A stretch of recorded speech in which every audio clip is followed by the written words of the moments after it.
So if we can go to our totality, our wholeness,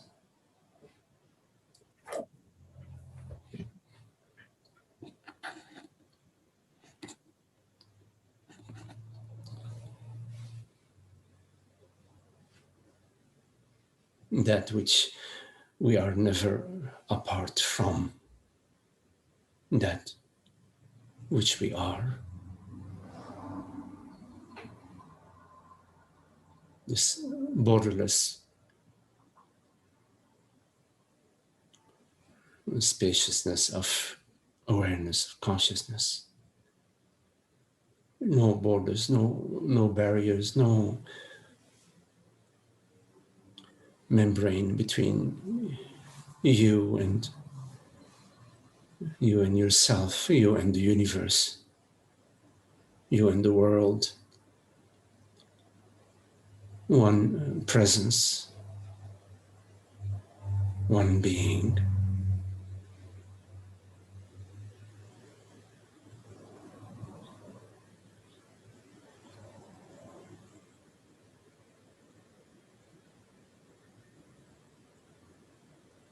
This effortless awareness.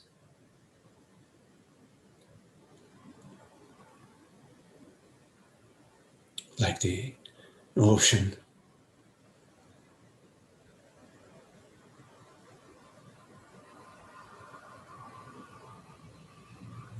The vastness,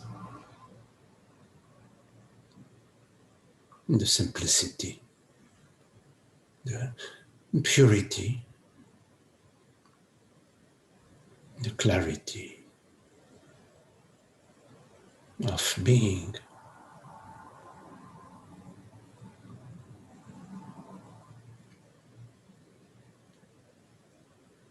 So you recognize yourself as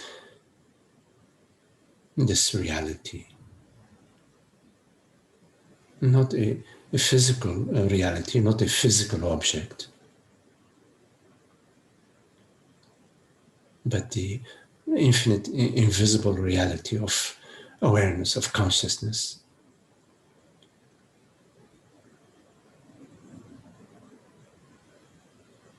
Effortless being.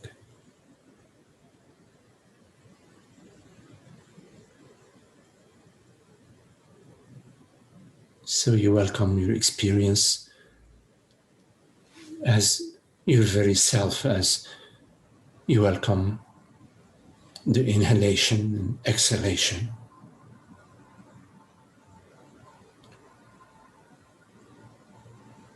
Which is closer than close to yourself.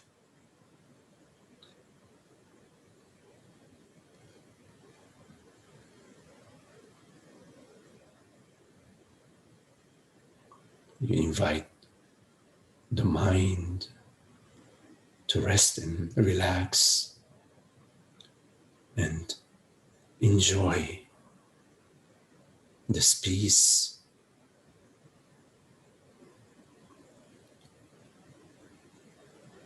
Where it can let go of the impression of past and future.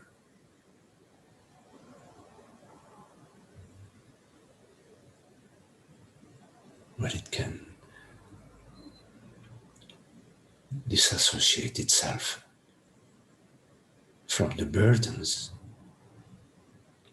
of personhood and subjecthood.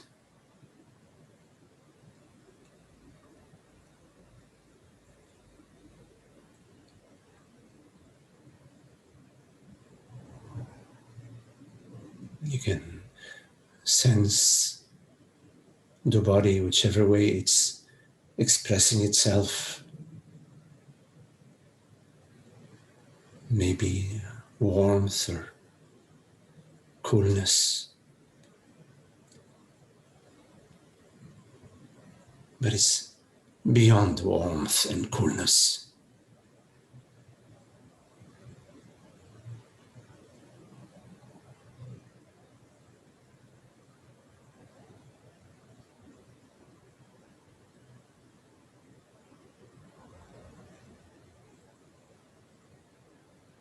You don't need to step away from yourself because it's not possible to do so.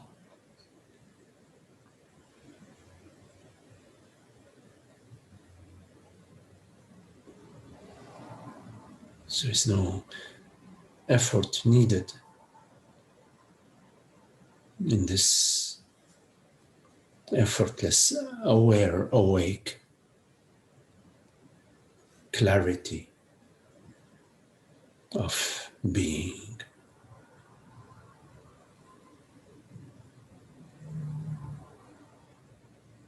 It's a non-objective clarity.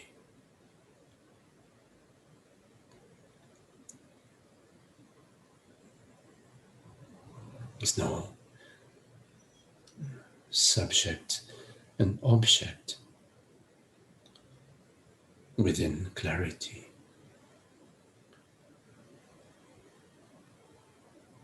Because clarity is love. And love is non-dual.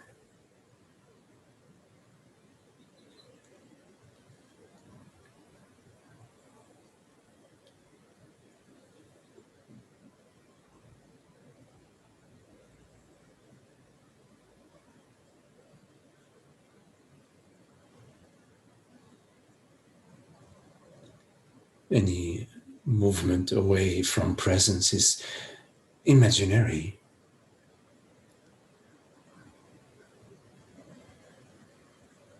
Because there is no one to move away from oneself.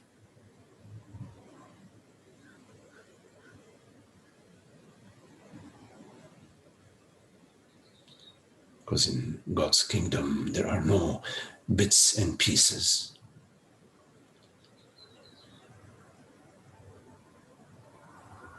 There are no segments, no parts.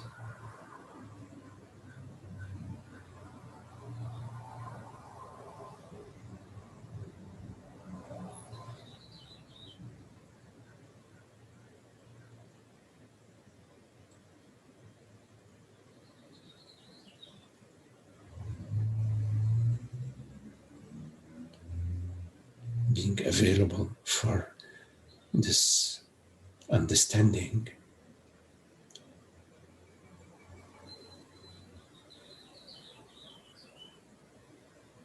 is grace.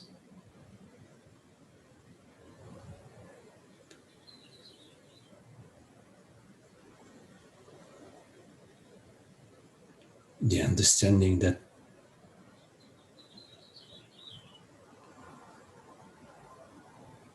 there are no parts within the totality of being.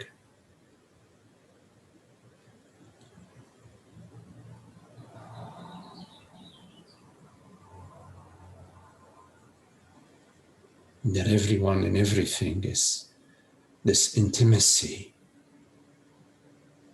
which is the intimacy of awareness.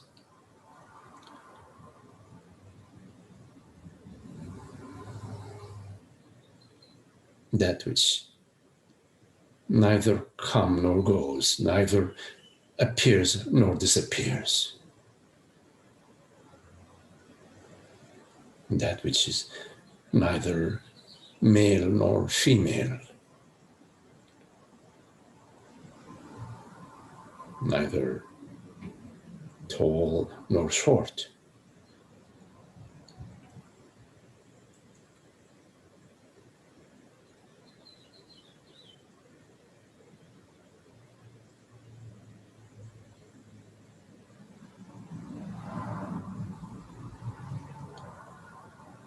When you are one, you are everyone.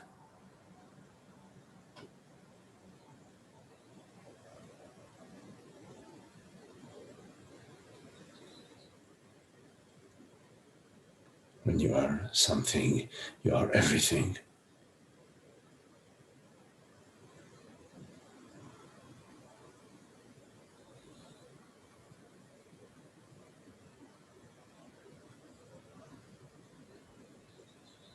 like the ocean is all waves.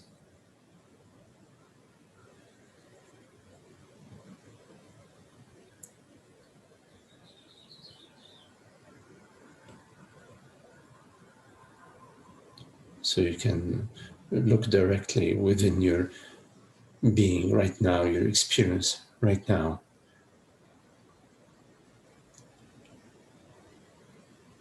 and notice the formless reality of consciousness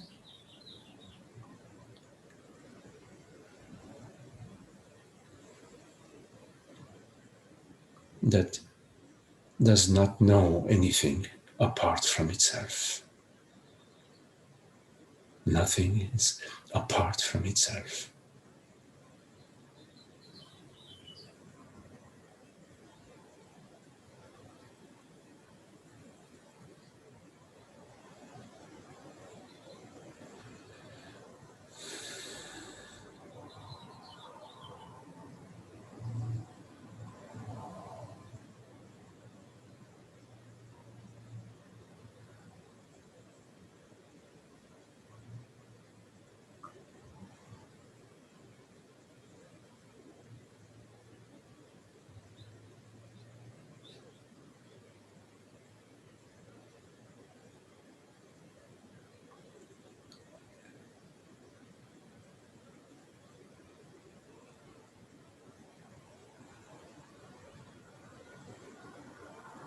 From the personal self perspective,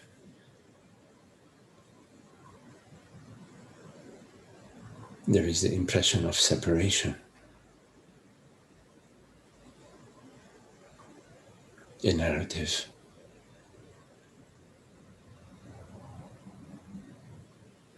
Sometimes it seems convincing,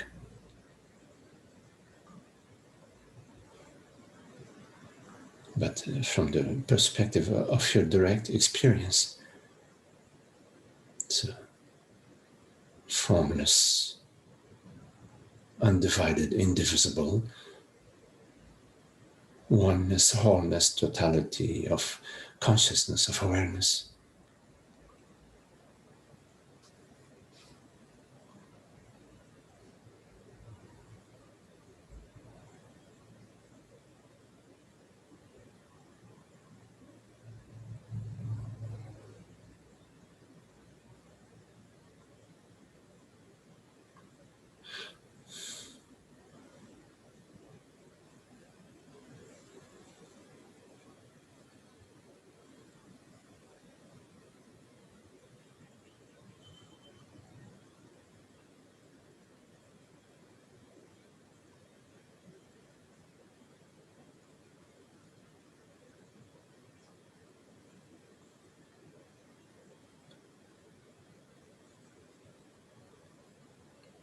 It is via the contemplation of truth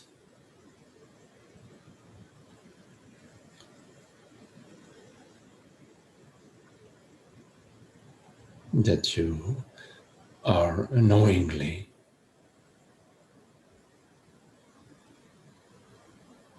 the indivisible reality.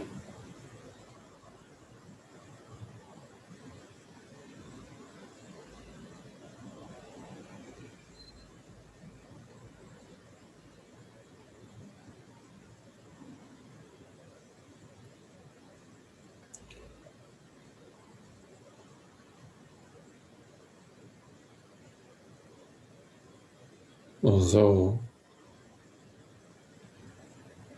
there is no separation, in fact, our life does not necessarily reflect that.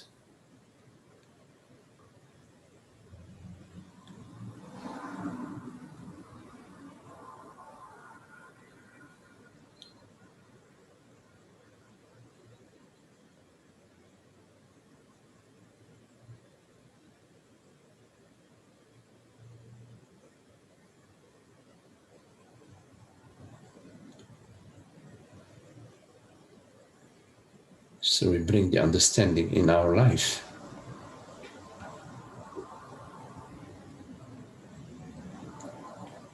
We explore living as this indivisible self,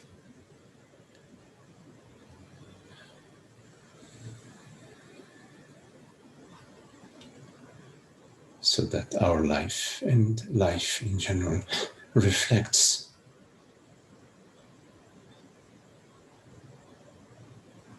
in this sweet and gentle flow, in the peace of being, the freedom, the end of the narrative about me and my life and my past and my future.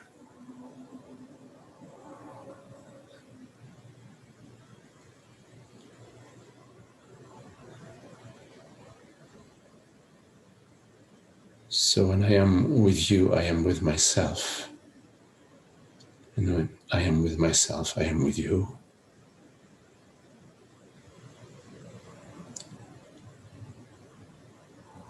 Because this you and myself are indivisible. There is no line in the ocean or in the sky that divides the ocean or the sky.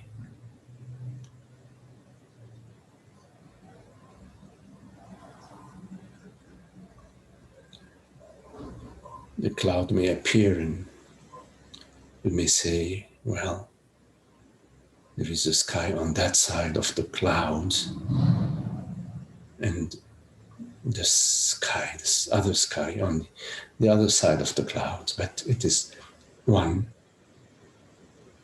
space, one reality.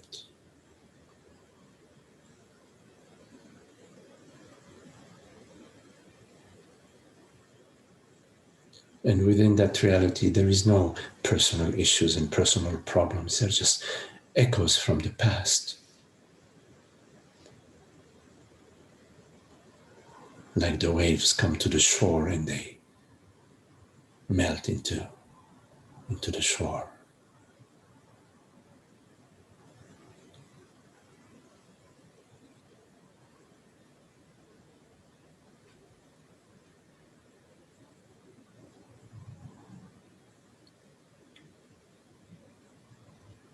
You don't need to hold on to the wave.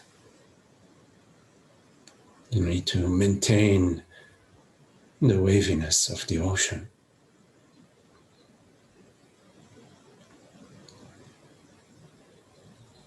You don't need to carry along with you past stories and your past conviction about the past me, and the image, the structure, which is made out of nothing. But you maintain it while there is no need to maintain it in this moment, which is the totality and the eternity of being.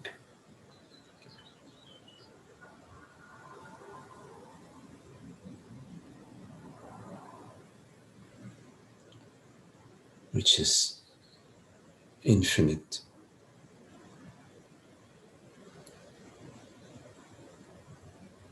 Where the beginning and ending meet in this infinity.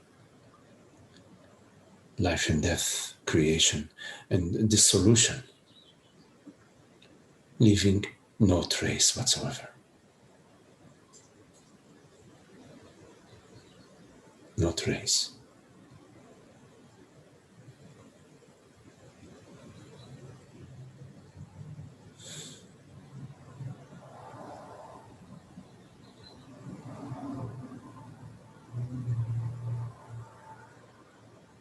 And yet, the sound of traffic and the singing of the birds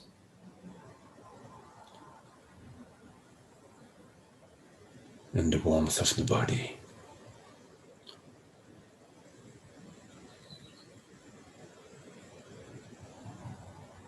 Here it is as nothing and as everything.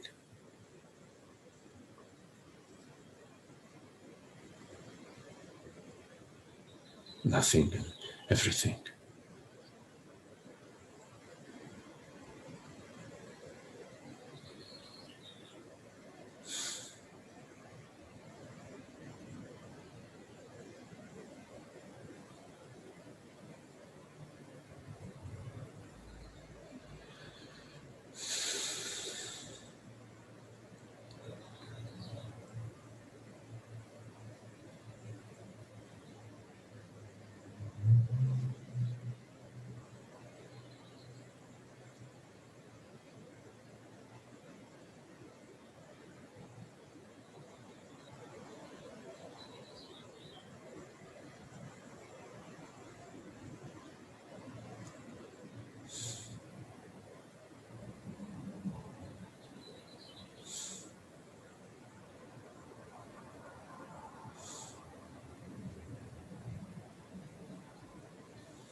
Okay, so if there are any questions.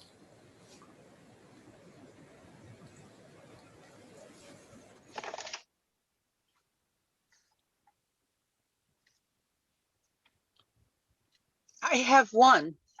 Yes, hello, Anna Maria. Yes. Yes, I have a missed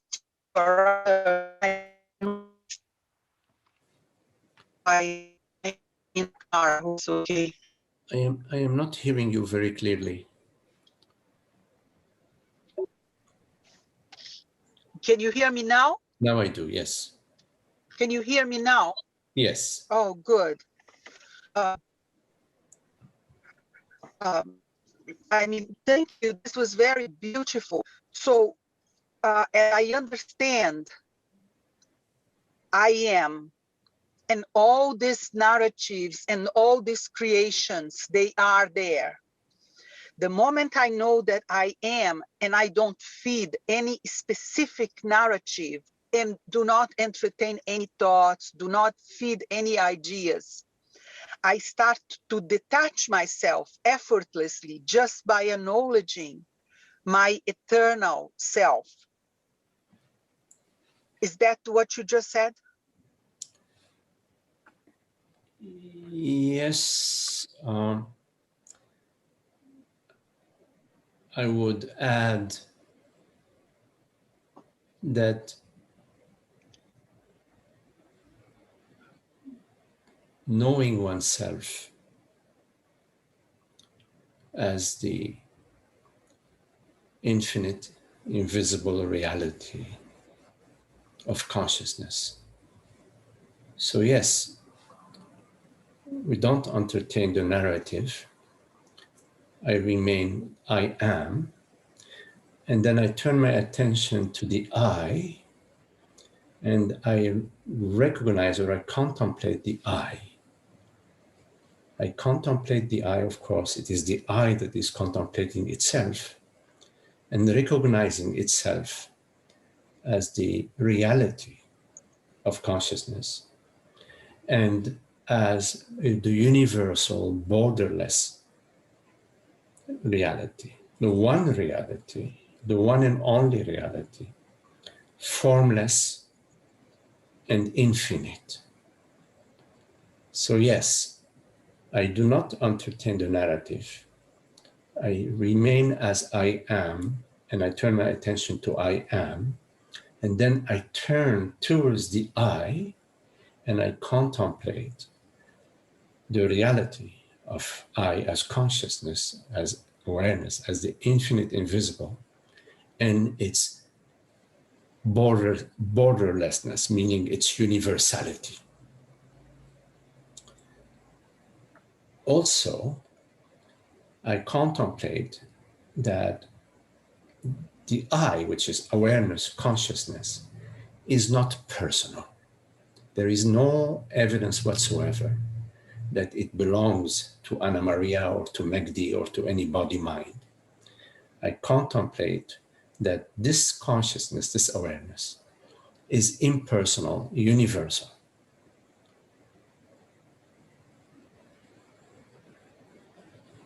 So yes, what you are sharing is correct. Add to it, add to your contemplation, the contemplation of the reality and universality and formlessness of consciousness. Uh, uh, this part, it seems more easy. It's when the last time I was able to have the blessing to hear your satsang was when you were talking with this Asian woman about her business. And you had a business and you didn't know how much you were going to charge, and you were pushing the price down. And then you decided to say a big number, and the person said yes. Yes. So you exist in the narrative dealing with price, honoring the person that is in the narrative doing the price, honoring the person that's going to receive the service. How do you pull that immensity of I am to the limited moments of this exchange that happen where we exist in this world of ideas, with having to eat and buy clothes? Yes, yes. So there is a recognition that I am not my car, I am not my body, I am not my house, I am not my bank account. But yet, the car may need some fuel, or the bank account may need a transfer or deposit, or my body may need some nutrition. So there is a knowingness within the activity, in the heart of the activity, which does not, it can vary. The activity varies. Sometimes the body is hungry, sometimes it wants to go for a walk, sometimes it needs to rest, etc. That varies. I am not the body. I am not the car. I am not the bank account. So I am able to tend to the car, tend to the body, tend to the relationship, the business relationship, without without the identification that I am somebody, that I am the object, that I am the body. So of course, at the body-mind level, there are limitations for the body-mind. The body can stay out without eating for, I don't know, 6 days, whatever. There are limitations to the functioning of the body and the capacities of the body to the activities. So that also, you notice that, for example, when you have too many tasks, you schedule very tight schedule for the day. In the morning you're okay, but by 2 o'clock you start to get indications, the body, mind, and your relationship, and your start to get indication that, okay, I need to reduce right now, maybe take a break, maybe I need to cancel a meeting, the 3 o'clock meeting. So I make a phone call. I say, okay, can we reschedule for tomorrow? It's the same way you take care of your car. You're driving your car, you notice the fuel gauge says a quarter tank. So at maybe, I don't know, 15 miles, and you want to go to visit a friend, 30 miles away. So then the indication, you notice, oh, I should, before I go, I must take a break at the gas station. I have to give the car. So the key thing is that you are not the body. You are not the car. You are not your bank account. You're not. These are activities, and you are managing them like a conductor. You are the conductor, and sometimes it's very, crescendo, and sometimes it's more harmonious, and it depends, and it varies from body mind to body mind. There are some body minds that are younger and very active and very energetic and very extrovert, etc. But that changes over time, and also it changes across body mind and body mind. Not all the cars are Maseratis. Some are Toyota, some are Honda, some are Chevrolet. So what I hear you saying is that, of course, besides not defining yourself through the narrative of the world of appearances, when I am dealing with the world of appearances, I am here, I honor this moment of now, and I am going like whatever it's needed there, the gas, the business meeting, whatever. So when you were about that business meeting and you didn't know if you're going to charge 40, 60, or if you're going to go for more, you didn't worry. The numbers came to you. And then by the time you were about to do the phone call, aware that you were just there with the phone call, not putting too much into it, a number came to you and you just said that? Well, two things. First, the main point that I'm sharing with you is not to be identified. Not to be identified with your car, with your body, with your money. The other thing, in terms of my experience about in that meeting, was I noticed this narrative that, oh, I am Magdi, I am the body mind. I have to win. If I don't win, I will lose. So there was this identification, and which triggered an emotion, Yes. some sort of concern and fear. And then when I saw that, somehow, because I guess because I had been looking at this for a while, I went a different direction. I stepped out of that, and I said, yeah, I'd like to get 75,000. So I said 75,000. And the client said, okay. This was an Oh, example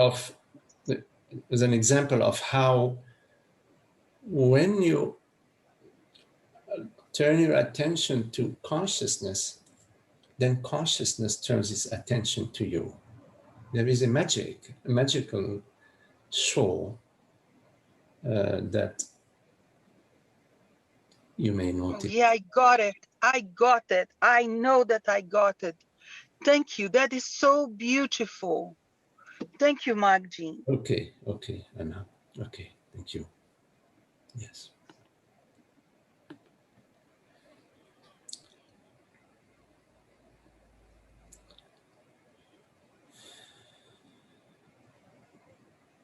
Any questions?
Magdi, Hello, Mina.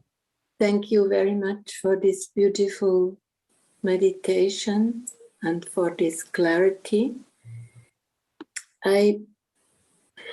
When I hear this all and all is clear, and there are no questions, and yet at the other side, when I'm in life and when I'm in this narrative, in this situation in my life, then there are many questions, or there are many wishes to change something or to make it better or to understand it, why it comes back like that, why this situation is like it is. And I always want to ask you this question, and it's very difficult. How? It is a very difficult situation with my son since he is born in my life. And at the same time, this difficult situation is waking me up in this clarity, It is like he shows me something that I have to see, but it's not easy, and it's not easy to deal with it. And he always also comes back to me. I tell him to not come back, and he's always coming back. He's very schizophrenic, and his life is very, very complicated, and he lives without money. He's walking through Europe and eats from the rubbish. It puts me in a situation, and in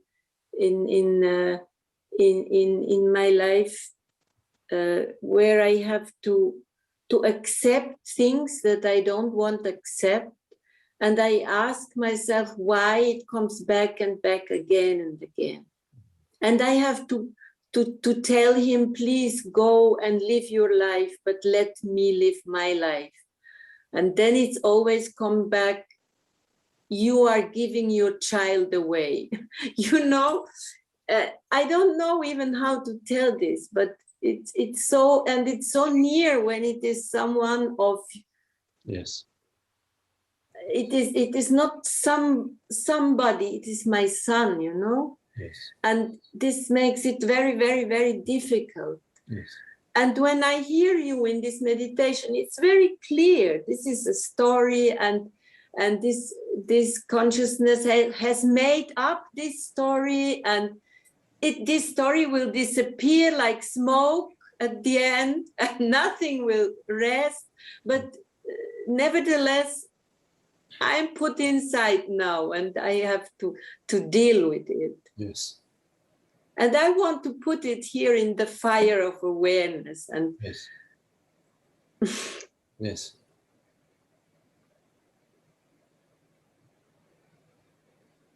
Yes. Yes, it's true that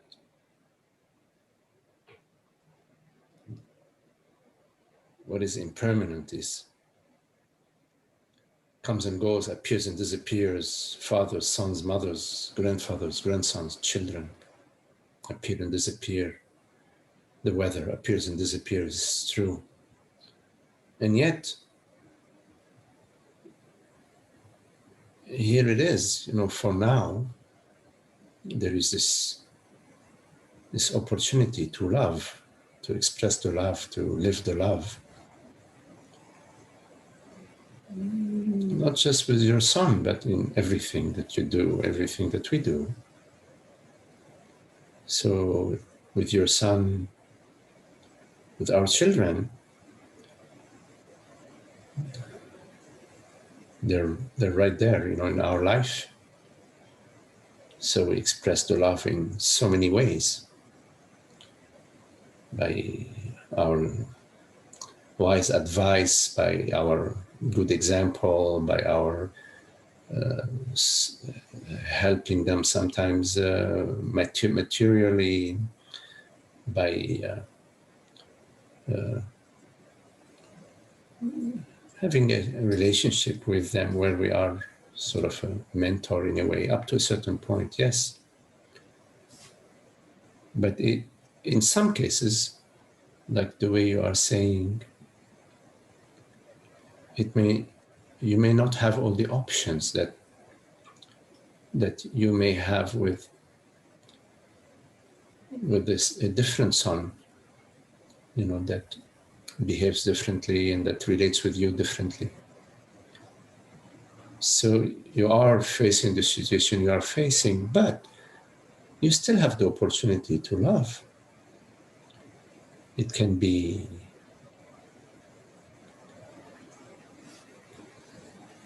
this inner, this offering your love in your silence, in your inner being, offering your love towards your son, wishing him peace and happiness. Peace and happiness doesn't mean living in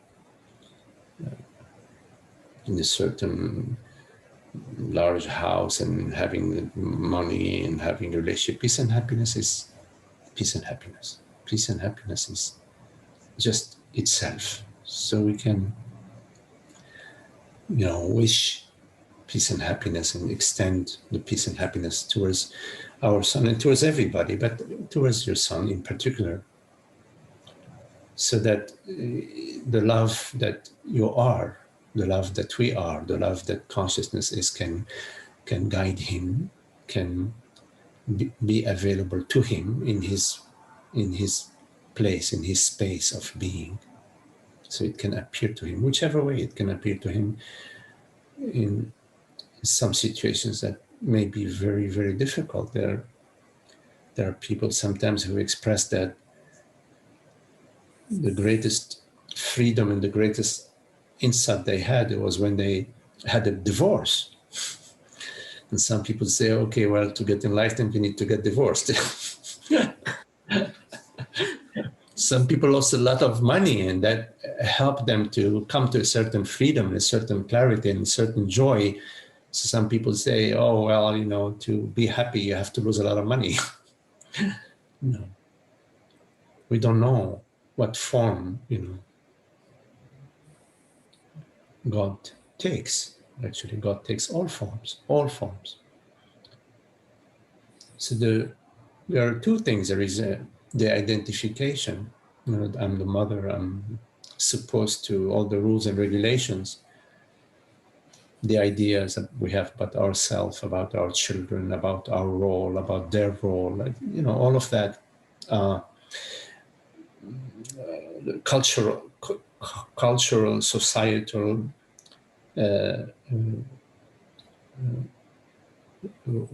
structures, which of course they have their function to regulate the society, but there's just man-made, mind-made rules and regulations that, although they have their function, they are not absolute. That which is absolute is truth, is reality. The reality is not objective. So you extend to your son the greatest gift you can give him, which is that which is not visible, the love. You embrace him within yourself, which is different from a physical embrace. It may not be possible to embrace your son in the way that you embrace him within yourself. So there is that whole realm of self-judgment and the functions about success and failure and responsibility, which you have to see the limitations of that. At the same time, on another hand, there is the annoyance, being annoyed by how your son is living and what he's doing. And you're being annoyed, if at all the annoyance is always annoyance. It's a falsehood because it's directed towards God. When you're annoyed, you're annoyed. Whether it's towards yourself or towards another, it's a false annoyance. You have to come to peace and to turn within yourself about the psychological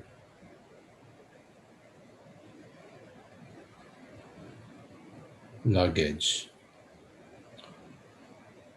And what remains is, on occasion, there is an interaction with your son. Maybe he calls you, maybe he stops by, I don't know.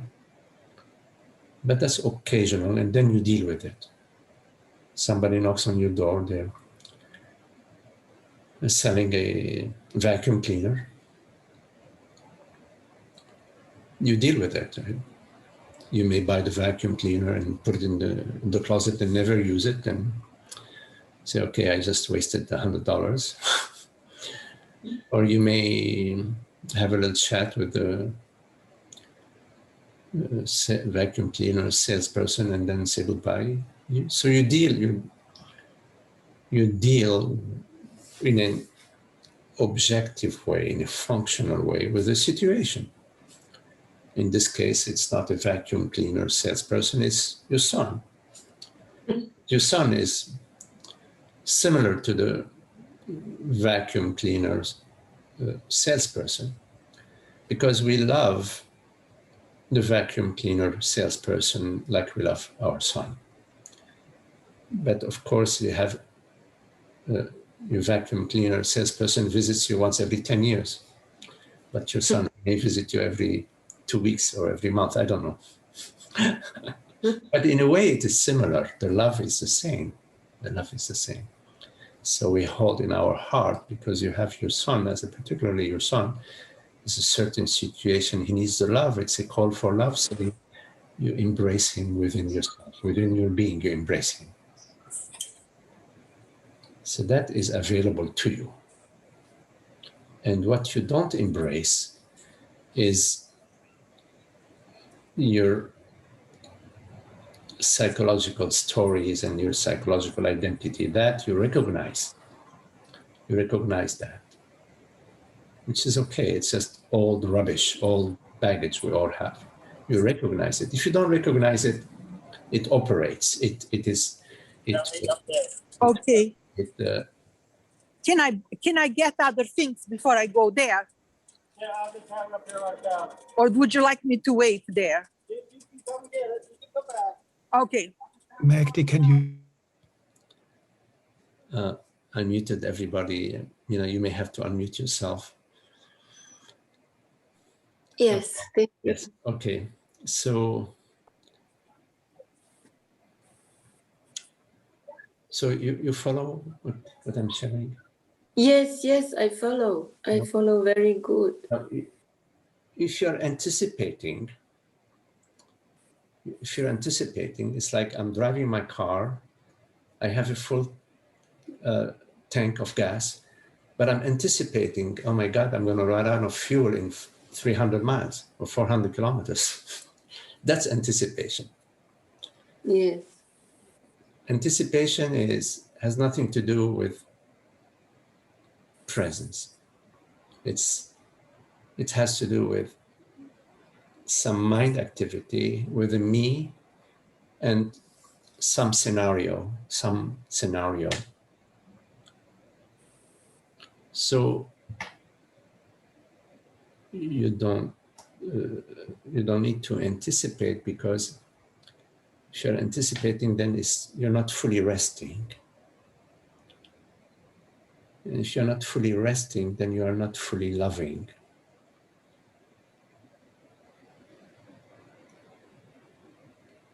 You know what I also realize is there is also something. I love him very, very much, and I loved him always, but it was a very difficult relationship always, but I a long time I wanted to help him, and I saw I cannot help him. Yes. It is not possible. But then this is also this situation that he makes also things that are against me. I have after to make them clear and to go out of it. And this is also like I have to learn to also honor and love myself, because I come always in situations where I have to make something that he has put, you know, and this is for me. I don't want anymore also to be heard. You know what I mean? Yes. Two things. You said you love your son very much, of course, but not all love can be lived in the same way. So you say, you know, they met, they loved, and they lived happily ever after. No, it's possible they met, they loved, and then they couldn't live with each other for more than 2 weeks.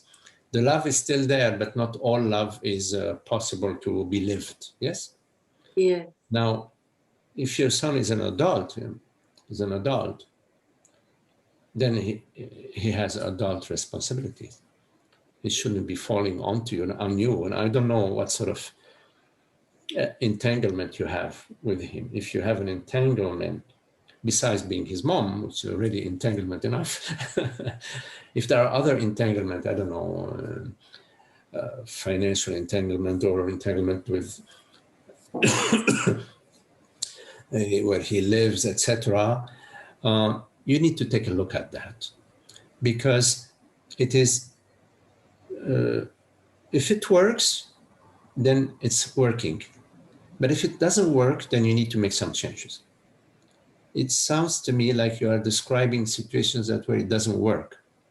So if some situations don't work, you have to take a look at those particular situations and make some changes, not with your emotions, but taking care of yourself, as you said, you know, because the peace is not out there. is your peace is the peace of being. It's not if you stomp on your peace, you're stomping on peace in general. So you have your peace to honor. Honoring your peace is honoring peace. I'm not talking about selfishness. I'm not talking about the ego. I'm talking about peace, the happiness and the peace. So if there are some entanglements, I would be taking a look at the particular situation, the particular dynamics between between you and your son, the particular, and explore disentangling yourself, and don't worry about your son, because if you're worrying, you may continue to remain in the same unhappiness. Don't worry about your son. Yes. Leave your son to God and to your love, your inner love. Yeah. Yes. Yes. Trust the universe, because that's the order, the larger order than your personal mind. I'm the mother of the mother of the mother. There is a larger order than that. Yes. You have to live according to that, to this direction. Yes. Because peace. You know, it's difficult to live and to cooperate with humans who are maybe asleep for this truth. But in his case, he is not only asleep, he is mental ill. You understand? He looks all in another kind, and it is like sometimes I feel like in a Hitchcock film, a movie, you know, where I ask myself, am I sick or is he? You know what I mean? He's playing, for example, that he's a child and I'm his mom and I give away my child and all these things. And this puts me in a situation where inside I think, oh no, I cannot leave my child without love. But he has 37 years old. You know what I mean? Well, you know, And this is the difficulty with this illness that he has, that you cannot cooperate normally. It's not possible. You know, in the old days when we lived in small villages and there were people in the village who had these sort of psychological difficulties, the whole village would embrace them somehow. The village sort of dealt with it, helped the family, and Yeah. but in today's culture, it's different. The times have changed. Now Yes. there are institutions, there are specialists. It's no longer the village or the family that takes care of these situations. Rather, there are systems in place that take care of that. So, and these systems are part of our evolution as a society. Yes. So your responsibility goes only so far in your relationship with your son, especially at this age now. It is all psychological suffering and blackmail. It's not. So you need to trust the time in which we live, and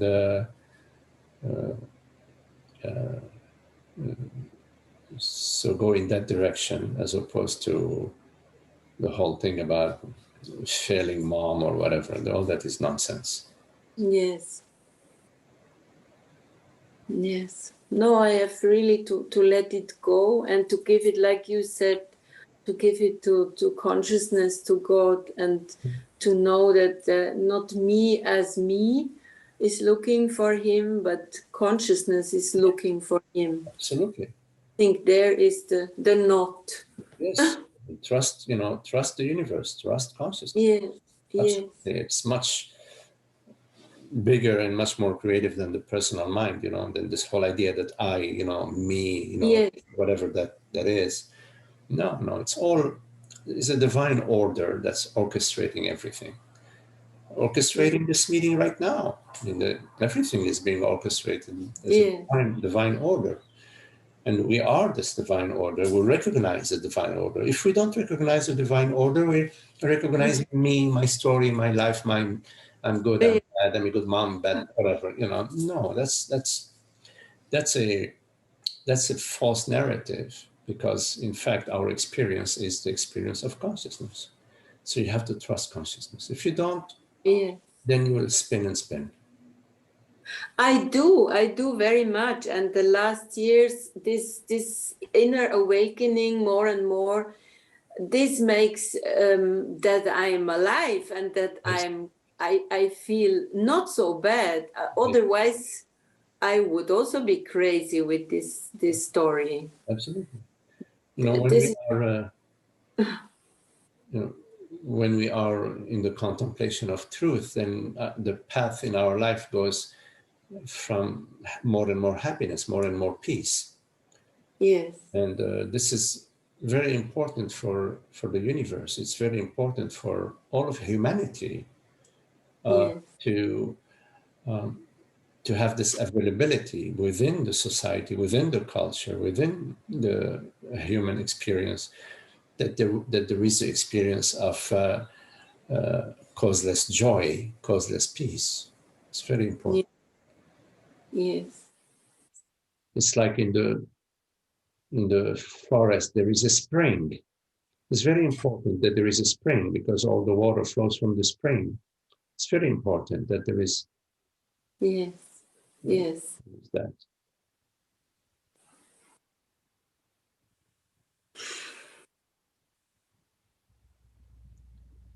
Thank you so much.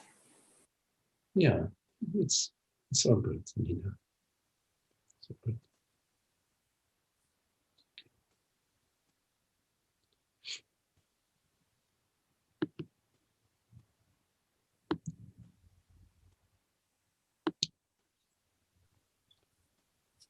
Any questions? Can I ask a question, Magdi? Yes, Anna. So her answer was very similar to mine. It's just one answer. It's be in the present, dealing with it, with whatever is present there, but not getting caught up into any narrative. That means, okay, she has a history of a son and she has a history of the world. What are the expectations of having a son? And she carries all these thoughts, expectations, what it is to have, what she has to do. And I do that too with other things. And what you were telling us is, this is all narrative. This is just there. Yes, you have to deal with it, but it has to be just allowing from the almighty consciousness of which all belong to come forth and guide us what we have to do without entertaining in advance. Yes, yes, and also to notice that there is the download of guilt, the download of false personal responsibility. So there are old patterns that operate to not to maintain that. So there is a reason. We need to use our reason in certain situations. Of course, our heart as well, which is, our heart is always open as love. So we hold our son, our friend, our neighbor in our heart lovingly. And then at the rational level, there is the intelligence of how to live, how to operate that does not compromise the peace of being. And so that's really important. You have within yourself the capacity to discern when you are going in the more and more unhappiness. And if you are living unhappiness, you need to take a look at that and figure a way of figuring a way around this unhappiness. And every situation is different, of course. And as I was mentioning, that whatever we do, it's important that our hand is in God's hand. We don't let go of God's hand. Having our hand in God's hand, meaning to recognize, to acknowledge within ourselves the higher order, the order of consciousness, that everything that is actually unfolding is impersonal. The rain, the sunshine, the river flowing, the volcano exploding, it's all, impersonal. It's all God's symphony. And our role in this symphony is to realize the causeless peace and happiness. And we cannot realize causeless peace and happiness by repeating the pattern, the mean pattern, me good father, me bad mother, etc. These patterns are not the right direction.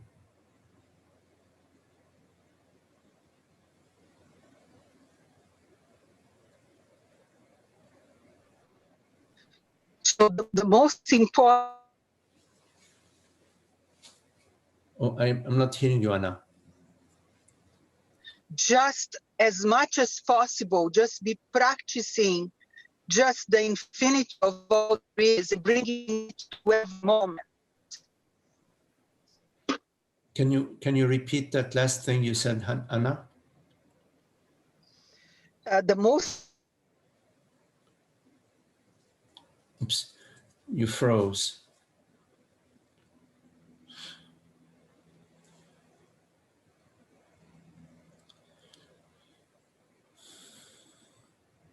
Yeah, so there's two aspects, in our life.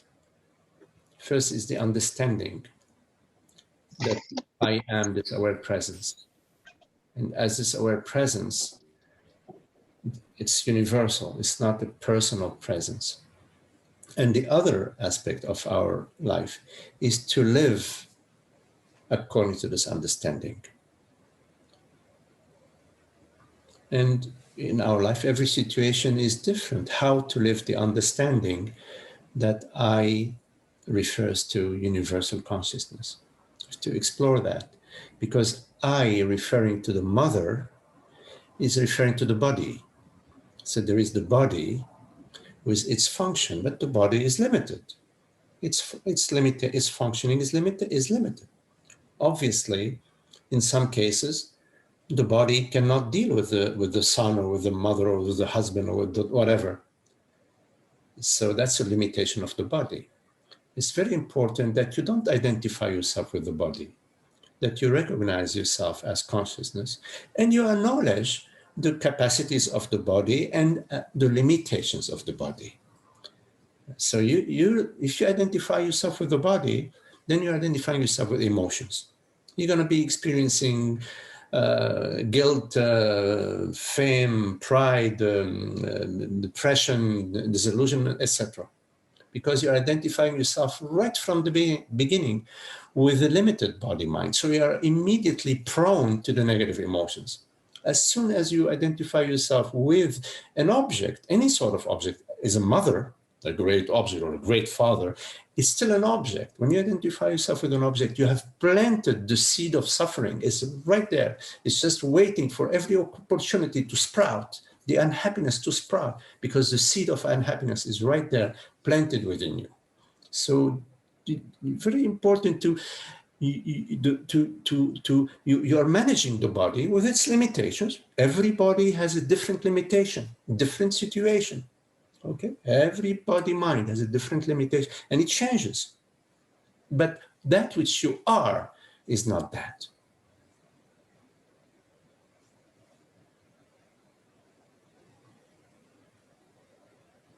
So be watchful about the identity.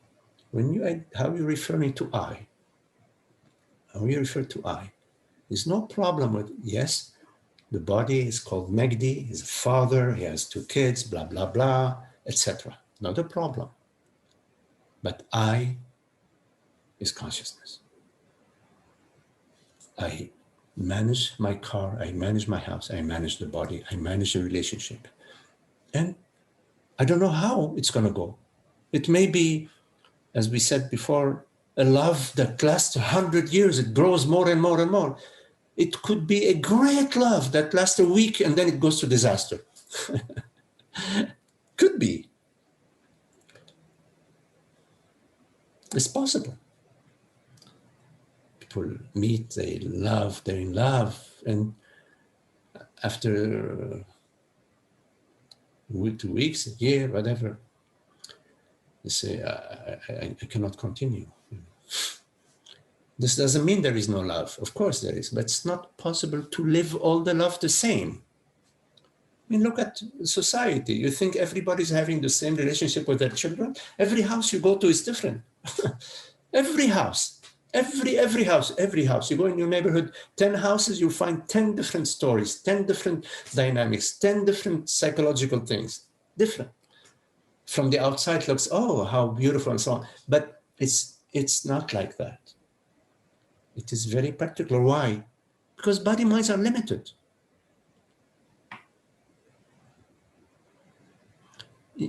Yes, Anna, you are muted, I think. No? Oh, no. Go ahead. I don't know if you're muted or not. You may be muted. Yes. Yes, well, all that you say, it's so exciting because I'm so grateful for truth that is Yeah, I think that I'm having a hard time hearing you, Anna. Your signal is not working well for now, right now.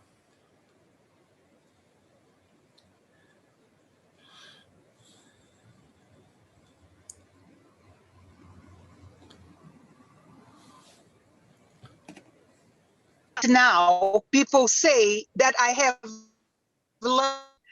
Anna, Now listen, at that moment, I'm not hearing you really well. You come on and off. can you hear me? Now I hear Right? you, but I haven't heard Okay, you. right now they. No. One idea would be to turn off the video, then there's more bandwidth for the audio. Oh, I can turn off her video? Let me see if I can do that. Oh, yes, stop video. I'm going to try that. Yeah.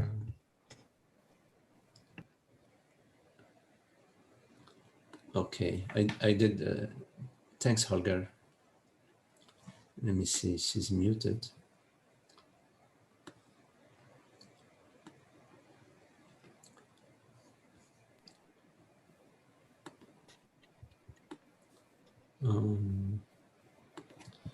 Hi, can you hear me now? Yes, now I hear you, Anna Maria. Okay, good. I shut, Holger suggested that I turn off your video, so I did that. So now I hear you better, yes. Okay, good. Thank you. I just don't want to miss you another time. What I wanted to say is that I have been practicing all this that you have been talking about, the narrative, and my experience has been of wonder. Like it was an issue, but because I deal with the issue without thinking before, without thinking after, without thinking the narrative, the issue completely dissolves. Wow, wonderful. And it transmutes into lighter issues, just like you got more than you expected in your business. I'm getting so many good experiences because I have decided not to dwell within any narrative. Yes, yes. Good, very nice. Yes, I mean, it's like a miracle. You know, they told me I had lung cancer and that it was not good. And I got scared. And then I said, wait a minute, that's a great opportunity for me to see how this works. Beautiful. Guess what? It works. Yes. Everything. Don't feel nothing, never had any pain, never fall any hair, nothing. Nobody understands. And everything that I am going through, it's all becoming light and light and light because I am not feeding any of these tracks of thoughts within the narrative. Yes. Of who I am, who the other person is, what it's going to happen, why it's going to happen. I don't waste my time with all this. Yes. I am no one. Isn't it wonderful? Wonderful. Yes. Yes, thank you. Okay, that's great. I'm glad. Thank you, Magdi. I'm glad.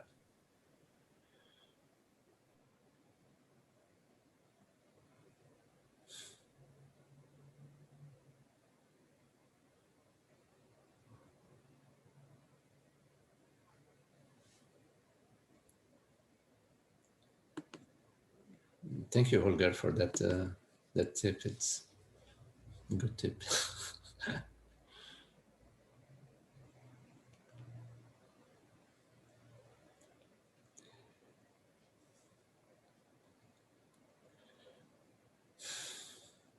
Okay, well, very lovely to be with you all. Thank you, Mina, Frank. Hey, Frank. Thank you, Magdi. Thank you all. Grace. Hey, Grace. Karen. Karen. Hey, George. Holly. Hello, Holly. Holger. Patrick. Hola, Gloriana. ¿Cómo está? Thank you. Charlie. Hey, Charlie. Kelly. Hi, Kelly. Rahul. And Anna.